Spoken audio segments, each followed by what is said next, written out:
for frequent flyers, for families, or first-time flyers.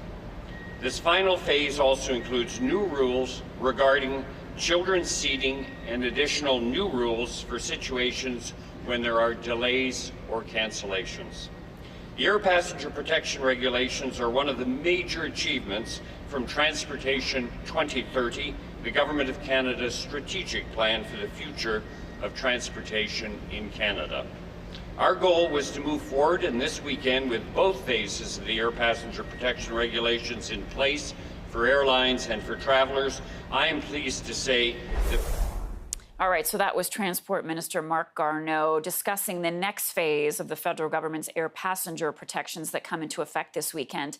CTV's Akshay Tandon is on that story for us this morning. Akshay, lay it out for us. What does this mean for passengers? Good morning, Marcia. Good timing for this to come in. It's the holiday season, like we're saying. So, yes, passengers should feel happy, but they should know they have to exercise these rights. So, by December 15th, airlines will have to abide by the government's second set of rules intended to protect travelers when their trips don't go as planned.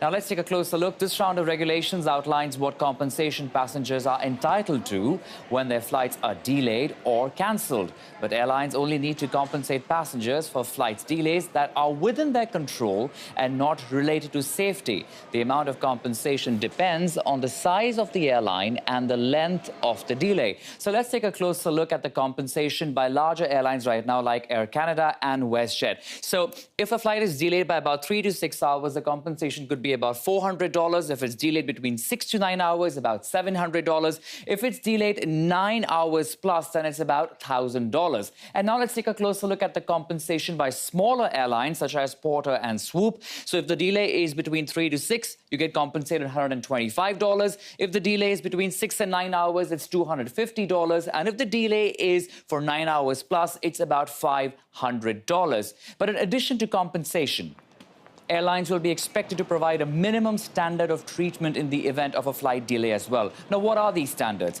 Airlines must provide passengers with food and drink in reasonable quantities, offer electronic means of communication such as free Wi-Fi. If the delay at departure lasts longer than 2 hours, and if the delay is expected to extend into the night, airlines must provide accommodations and transport to that location for free.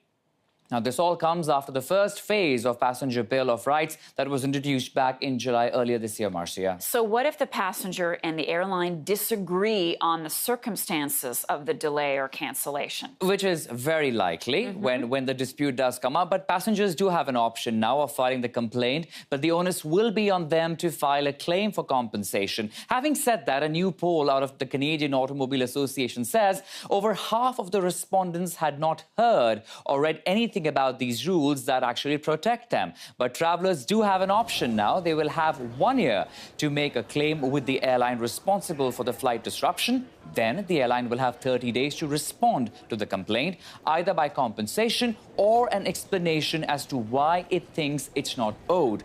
And airlines will be required to follow these regulations as soon as they come into effect this Sunday and will be subjected to penalties of up to $25,000 per infraction, Marcia. Okay, Akshay, thank you for that.